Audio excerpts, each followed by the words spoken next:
Oh, glória! A paz do Senhor a todos. Amados, voltamos aqui ao estudo do Apocalipse, né? Vamos estar mastigando o capítulo 14 hoje, né? Estudando como é que se dá, quem são esses, né? Essas pessoas. O maior erro de uma interpretação de Apocalipse é você colocar os dois extremos. 100% para tudo, né? 100% para... E até alguns dizem assim, não, claro que não pode ser, mas afirma que é. Né? Então, dá no mesmo, né? Eles sempre batem os hereges, principalmente os hereges, nesses dois extremos. Então, quem está sincero, querendo a verdade do Apocalipse, evitem esses dois extremos, certo? O capítulo 14, ele vai falar sobre os 144 mil, certo? Ele vai repetir, e não 12 de cada tribo agora. Ele vai dizer que esses 144 mil aqui são de outras características, certo? Então, vamos analisar aqui. Então, o que acontece? Vou pedir aqui a minha ajudante para trazer o livro da capa azul abençoada ali, da estante, que hoje eu me esqueci. O bem grandão, está lá na estante. Então, amados, é esse mesmo. É exato, boa ajudante. Olha aí, quem tem ajudante é outra coisa. Por isso que Jesus pensou na costela, né? Olha, já trouxe aqui, muito bem. Aleluia. Então vamos falar sobre um pouquinho sobre aqueles dois extremos que nós devemos evitar. Primeiro extremo é dizer que o Apocalipse ele é totalmente literário. Não é. É aquilo, como que diz, a interpretação é literal, 100%. 100% literal, está mentindo, certo? Porque quando começa a dizer e vem um cavalo, alguém montado num cavalo, e se você vir que ali é um cavalo mesmo, e tal, e não um símbolo de alguma coisa, vai se embananar. Porque mais embaixo ele vai dizer, trouxe uma falsa paz, então ali seria a falsa paz do anticristo. Aí ele vai vir um cavalo vermelho e o seu nome é guerra. Qual é a pessoa que vai querer literalmente carregar o nome? Isso é só um exemplo simples. Mas tem literalidade no Apocalipse? Tem, certo? Então a gente não pode botar 100%, mas não pode excluir. Segundo extremo, totalmente simbólico, eu boto o significado que eu quiser. Simbolismo sem a literalidade no Apocalipse é mentira. Então, algumas interpretações errôneas botam as 7 igrejas como que elas não existiram. Aí alguns dizem, não, existiu, porque a arqueologia chegou para eles reformularem a teoria deles, diria que eles estavam errados. Então, eles preferem dizer, não, existiram, mas agora são símbolos de épocas. Continua sendo o símbolo das épocas. 7 épocas. Não. Ali eram igrejas literais mesmo. Certo? E a mensagem que foi direcionada a elas é a mensagem que nós devemos tomar muito cuidado para não errar como eles erraram, certo? Então aqui, vamos lá, a Bíblia declara que conhecereis a verdade vos libertará. Mas tem gente que não quer aceitar a verdade. Eu estou em busca dela. Aí quem busca, encontra. Né? Estou em busca da verdade. Então, eu estou aprendendo com o mestre. Então, vamos lá. Aqui eu não vou falar sobre o lado judaico do Apocalipse. Isso eu vou deixar para depois, porque é muita coisa, certo? Mas vamos ver aqui algumas coisinhas nele. Por exemplo, no capítulo 14, versículo 1, ele vai falar sobre o selo de Deus. Eita, é forte. Seria o selo de Deus, né? Rita Cabeleireira, Deus abençoe. Tonete Silva, né? Deus abençoe também. A Apocalipse 14, ele vai dizer o seguinte: Então olhei, e lá estava o Cordeiro em pé sobre o monte de Sião, e com ele estavam os 144.000 que traziam o nome dele e do seu pai escritos na testa. Então, que selo era esse? Olha, seus nomes escritos. Então, era um selo, uma espécie de selo, certo? Que selo é esse? Olha só o que ele diz. Tinha 144.000 selados na testa. Tinha 144.000, certo? A alegria dos redimidos e a colheita do fim dos tempos. Aqui seria isso. Aí algumas Bíblias colocam como sendo só cristão. Isso é uma interpretação típica de uma igreja chamada Igreja Romana.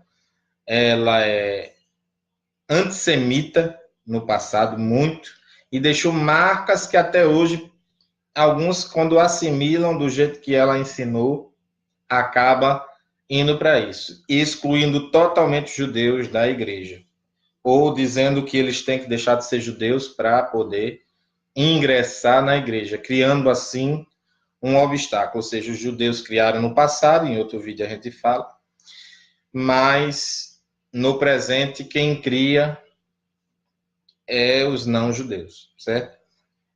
Aí, vamos lá para Apocalipse 7, certo? Vamos lá, Apocalipse 7, do 1 ao 3, ele vai falar o quê? Quando vocês virem que tem alguma coisa na Escritura, tem uma regra de hermenêutica que diz: a Bíblia interpreta a si própria. Como? Você vai procurar em outros textos aquela mesma palavra ali para você achar alguma coisa. Porque eu disse ali que era o selo de Deus, certo? Que também diz aqui, ó, 7 do 1 ao 3. Depois disso, ainda no livro de Apocalipse, vi 4 anjos em pé dos 4 cantos da terra, retendo os 4 ventos para impedir, se você quiser saber disso, vá nos outros vídeos que a gente já gravou. Nós estamos com a meta de chegar a 1.000 inscritos, certo? Para impedir que qualquer vento soprasse na terra, no mar ou em qualquer árvore. Vi outro anjo subindo no oriente, tendo o selo do Deus vivo. Ele bradou aos 4 anjos, a quem havia sido dado poder para danificar a terra e o mar. Certo? Então, não danifiques nem a terra, nem o mar, nem as árvores, até que tenhamos selados os servos de nosso Deus na testa. Primeira coisa, ali eram judeus. Olha só o que acontece aqui. 144.000, no 4, ó, do 7. Ouvi quando haviam sido selados 144.000 de todas as tribos do povo de Israel. E aqui, no 14, 144.000 também selados na testa. Então, aqui judeus, certo? Judeus. Porém, que nunca conheceram mulher, solteiros, sem mulher nenhuma. Olha só. Ainda em Efésios, para a gente entender qual é o selo do Deus vivo. A gente viu aqui que eles estão selados na testa e viu aqui no 7 que tem o selo do Deus vivo, correto? Bom. Então vamos lá para Efésios. Deixe marcadinho aí na sua Bíblia. Efésios, capítulo 1, versículo 13 e 14. Diz assim: além disso, vocês que ouviram a mensagem da verdade, as boas novas que lhe oferecem libertação, depositaram sua confiança no Messias, foram selados por ele com o Espírito Santo prometido. Então, quem é o selo? Na nova aliança, o Espírito Santo, que garante nossa herança até que tomamos posse dela. Dessa forma ali, rendamos louvor proporcional à glória. Então, vocês vejam que o selo, certo? Esse selo era um anel que se usava no rei. Você pode ver lá em Jeremias 22, 24. E os reis selavam com resina. O anel era de ferro e tinha uma resinazinha quente, derretida. Eles marcavam e ali estava selado o documento e todo mundo sabia que aquilo dali era propriedade do rei, ou que aquela carta ou aquela inscrição foi feita pelo rei. Então, o selo fala de posse, de é meu, é minha propriedade, ninguém toma. Então, quando alguém tem o Espírito Santo, diabo não toca. Pode investir para tirar graça, tirar paciência, muitas lutas, muitas tribulações, mas se você permanecer firme até a morte, dar-te coroa de glória. Eita, é forte. Então, não tem como ele tocar em você. Isso a Bíblia também fala na carta de João, 1 João capítulo 5, vai dizer: quem não permanece pecando tem a vida eterna e o maligno não lhe toca. Oh, glória, é forte. Então, os 144 mil são judeus, vocês viram ali das tribos, certo? E eles aqui, eles tocavam o som, certo? Veio uma voz do céu, como um som de muitas águas, um forte trovão. O som que eu vi era como de arpista em seus instrumentos. Eles estavam cantando um novo cântico diante do trono. Do trono, é um trono só. Depois a gente fala em outro vídeo também sobre esse um trono só no céu. Detalhe, há escritos rabínicos que apontam que só Deus, o Eterno, tem direito de sentar no céu. Então, olhe, como é que as pessoas fantasiam, porque veja, tá batendo com a Bíblia. Eu só vejo Deus sentado. O restante não cansa. Não, e Deus está sentado no trono, não é que ele cansa, é porque só ele, porque sentar no céu indica poder. Então ele está sentado. Na terra é cansaço. Então não confunda. No céu é outra coisa. Porque haviam sido comprados da terra. Essas pessoas foram comprados da terra. Os 144 mil. Dos 4 seres viventes e dos anciãos. Olha só, eles cantavam cântico diante do trono, diante dos 4 seres viventes, diante dos anciões, né? Esses 144 mil. Ninguém podia aprender o cântico, a não ser os 144 mil que haviam sido comprados da terra. Estes são os que não se contaminaram com mulher. Diferente. Certo? Porque são virgens.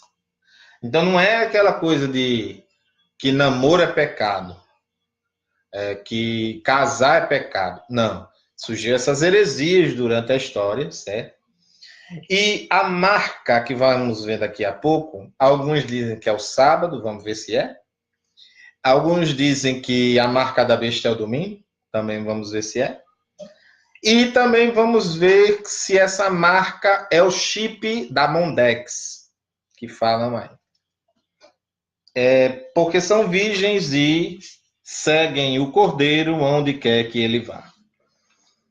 Foram comprados dentre a humanidade como primícias para Deus e para o Cordeiro. Em seus lábios não se encontra nenhuma mentira, eles não têm defeito. Então, para quem acha que ninguém é perfeito, achou pessoas aqui sem defeito. Então, eles foram comprados da terra. Então, isso vai acontecer ainda. Vão ser comprados da terra. A seguir, vi outro anjo voando pelo céu, com as boas novas eternas, para serem proclamadas aos que vivem na terra. Pasmem, a cada nação, tribo, língua e povo. E tem gente se preocupando em que Deus seja conhecido. Vai ser de uma forma ou de outra. Ele disse em alta voz: temam a Deus, deem-lhe glória, porque chegou a hora do seu juízo. Adorem aquele que fez os céus e a terra, o mar e as fontes das águas. Outro anjo, segundo, seguiu dizendo: ela caiu. Ela caiu. Babel, Babilônia, a grande. Essa citação é interessante, que ela tem no Antigo Testamento, lá em Isaías 21:9, certo? Está escrito lá, depois vocês confiram. Ela fez todas as nações beberem do vinho da fúria de Deus por causa da sua prostituição. Prostituição é a mesma coisa que idolatria. Outro anjo, o terceiro, seguiu-se e disse em alta voz: se alguém adorar a besta, eu costumo dizer, é besta quem adorar a besta, né? E sua imagem e receber a sua marca na testa ou na mão, seja na mão direita, também beberá do vinho da fúria de Deus derramado sem diluição do cálice da sua ira. Então aqui não é uma citação direta contra o pecado de tatuagem, certo? É sim, é pecado, mas a tatuagem, certo? A tatuagem não é algo que você, como cristão, deva usar, certo? Porém, aqui não está falando disso. Aqui está falando de uma marca, certo? A palavra no grego, o Novo Testamento, ele foi escrito, a língua predominante era o grego, era uma língua comercial, então eles falavam o hebraico e o aramaico dentro de Jerusalém. Então, os escritos sagrados deles, todos eram em hebraico, certo? Mas quando se passa para fora de Jerusalém, a língua comercial, como o inglês hoje, você viaja para qualquer país e inglês, todo mundo entende, tem alguém que vai entender quando você falar o inglês. Se eu não me engano, são 8 ou 13 países oficiais que falam português, ou seja, já tem alguma quantia, mas não é todos, não. Aí quando você fala português lá, eles dizem, Brasil! Engraçado, mas eu já vi muito filme. Ainda não saí, mas já vi muitas pessoas falando isso. Eles falam bem alegres. Então, a sua marca na testa ou na mão direita, essa marca aqui, a palavra charagma. Então, não pode ser,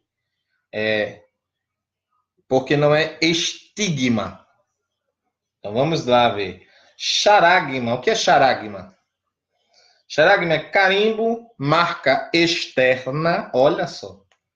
Do mesmo de charax, gravura, insígnia de servidão. Então é superficial na pele, essa marca. Então a marca que vai aparecer aqui no Apocalipse, a marca da besta, o número da besta, aparece um nome lá e indicando não que era ele, certo? O entendimento talvez do escritor Yohanan, João, ele talvez pensasse realmente, mas vai se saber. Mas quando ele viu ali, ele também sabia que aquilo era para o futuro. Então, quando ele escreveu o Apocalipse, ela circulava nas igrejas.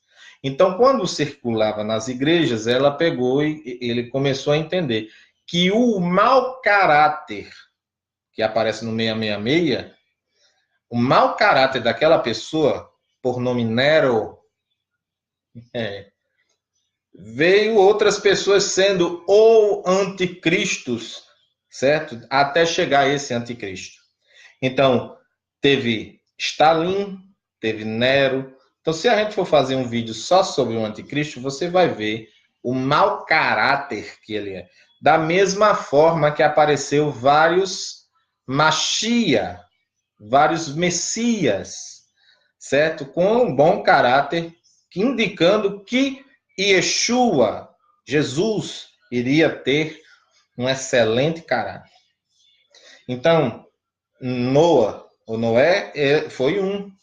Ele é comprovado como tzadik, um justo. Então, veio Ciro, né, também. Tantas outras pessoas apareceu com o nome Machia. Ele era... Porque Machia é ungido, e a gente entra em outra questão. Mas essa daqui, a marca, ela é uma marca externa. Diferente de Gálatas 6,17, que você vai conferir aí na sua Bíblia, Paulo falando que não era para molestar ele, porque ele carregava as marcas. Na minha Bíblia, ela é mais clara. Que marcas eram aquelas na interpretação literal da palavra? E bote uma coisa na cabeça: nenhum herege ele faz isso que eu estou fazendo aqui. Não todo mundo quer buscar a literalidade da palavra, porque ele quer colocar a interpretação dele. Então, mesmo sendo um irmão sincero, ele não vai se embrenhar por essa interpretação pessoal, ele não vai gostar de que a pessoa fique dizendo a verdade sobre o texto. Então, aqui Paulo diz, de agora em diante, Gálatas 6:17, de agora em diante, não quero que ninguém me cause mais problemas, porque por suas cicatrizes, olha aí, estigma, cicatrizes. Então, é o sábado essa marca?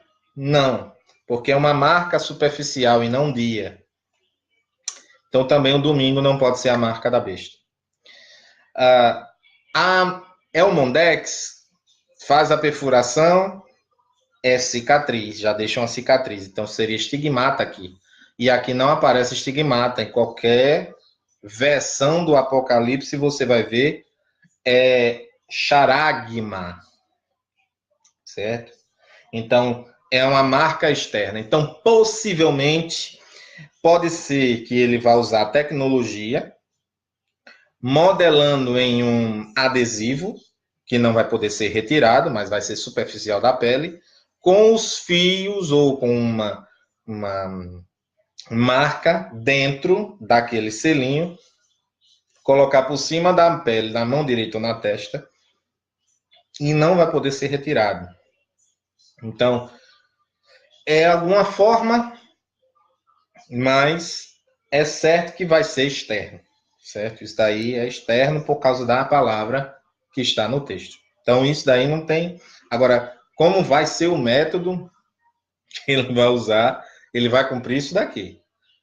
Mas o que vai ser?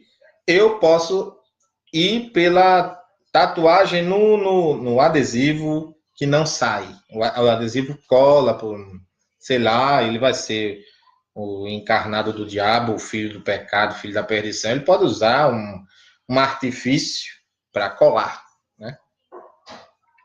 Ou um carimbo, pode ser também, ele carimba, né? Recebeu a marca e aquela tinta não sai. E você passa quem ficar e quiser receber, vai receber a fúria de Deus também. Então vai. Por quê? Porque ele vai. Você veja no início do capítulo, Deus selou na hora da confissão dos pecados e você reconhece Messias e Yeshua como seu Senhor. Aí você recebe o Espírito Santo e é uma insígnia de servidão. Você vai servir a Deus. Beleza. O diabo tem que botar em cima da de Deus. A pessoa vai usar o livre-arbítrio e vai dizer, eu quero. E fazendo isso vai atrair a fúria de Deus.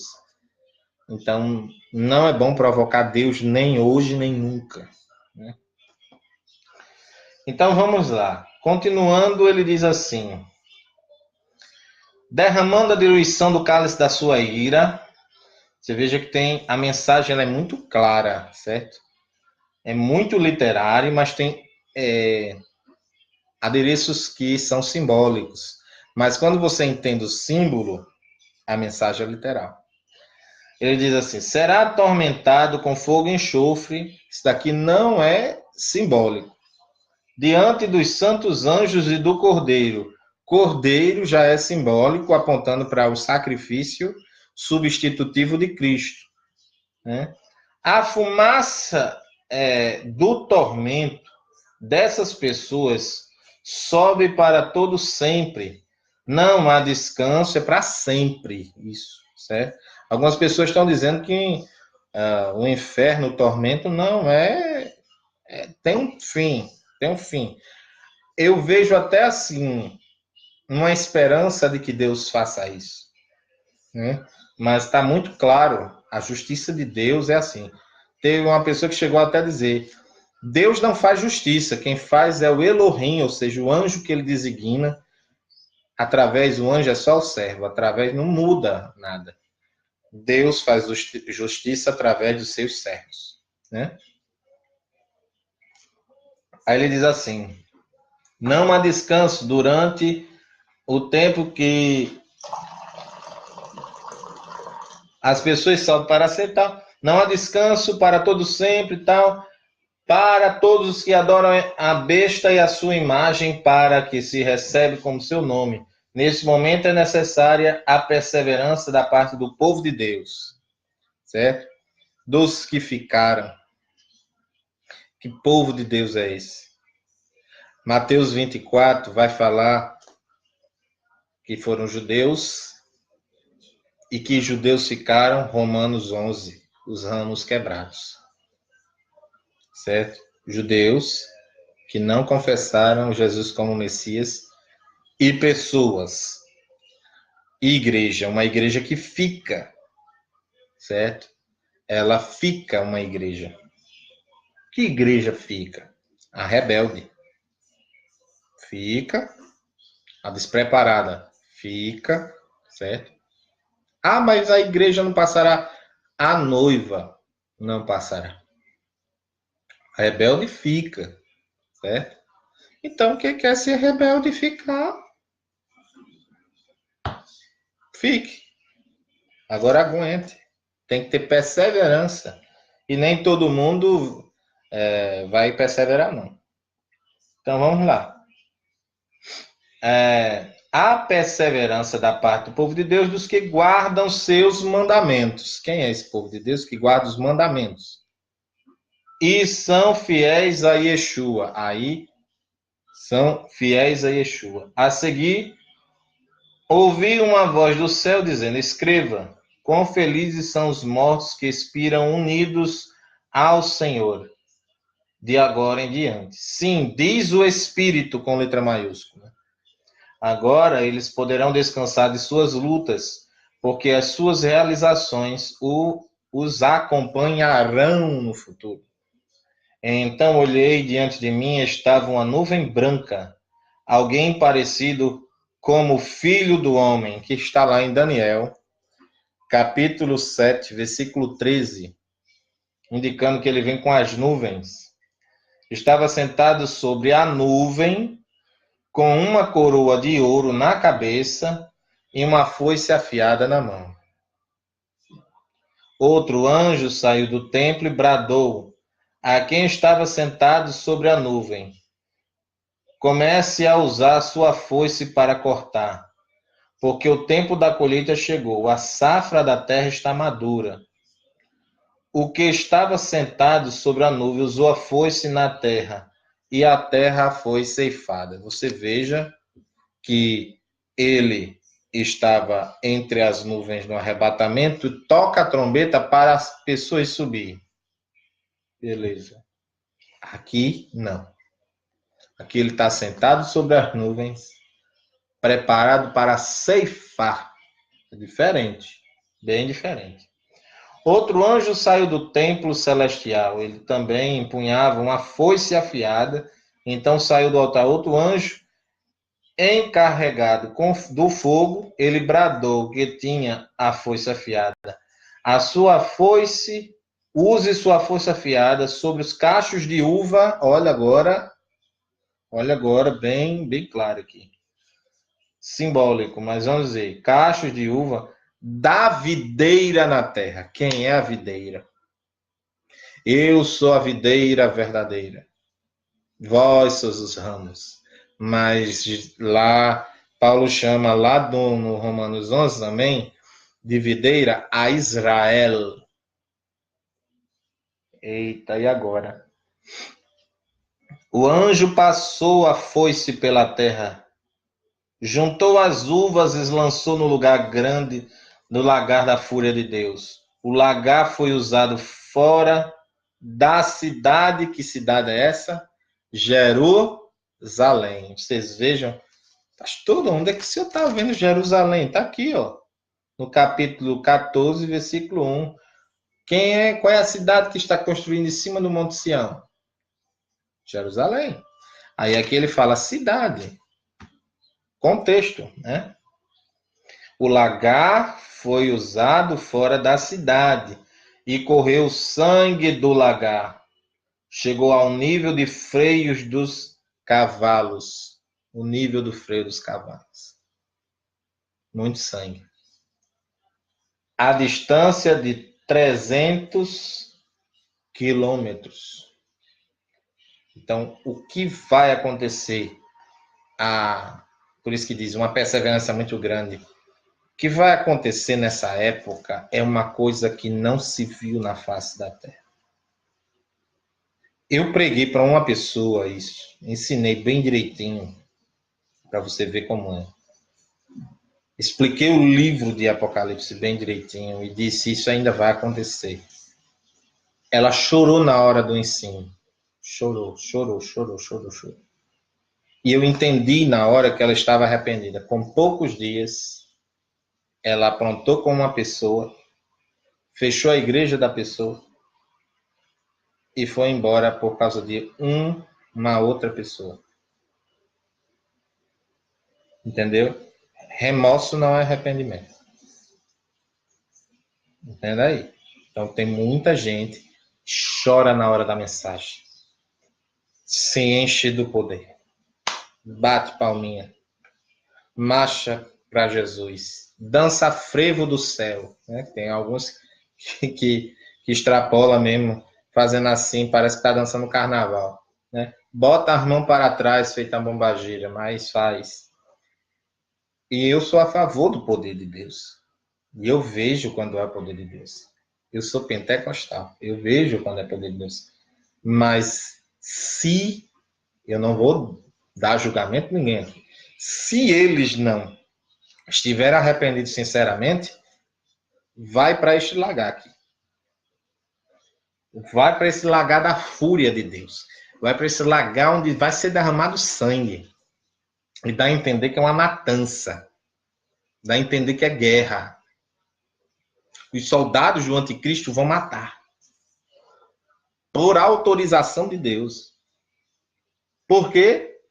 Porque estão provocando a fúria do Eterno aqui. Não se provoca. Amém? Então, amados, esse capítulo é muito forte. E já passamos, se eu não me engano, estamos mais da metade, estamos quase terminando o Apocalipse. E eu quero dizer a vocês, se santifique. Olhe só o que diz em Apocalipse 22:11. Todo aquele que continuar a agir impiamente, que o faça. Porque tem livre-arbítrio, né? Todo aquele que é sujo, que viva na sujeira. Também todo aquele que é justo, continue a fazer a justiça. E todo aquele que é santo, continue a se santificar. Então, está com vocês. Viver ou não viver. Amém? A paz do Senhor a todos, glória a Deus. Qualquer dúvida pode ir no meu privado, deixar sua perguntinha ou dar sugestão de vídeos, tá bom?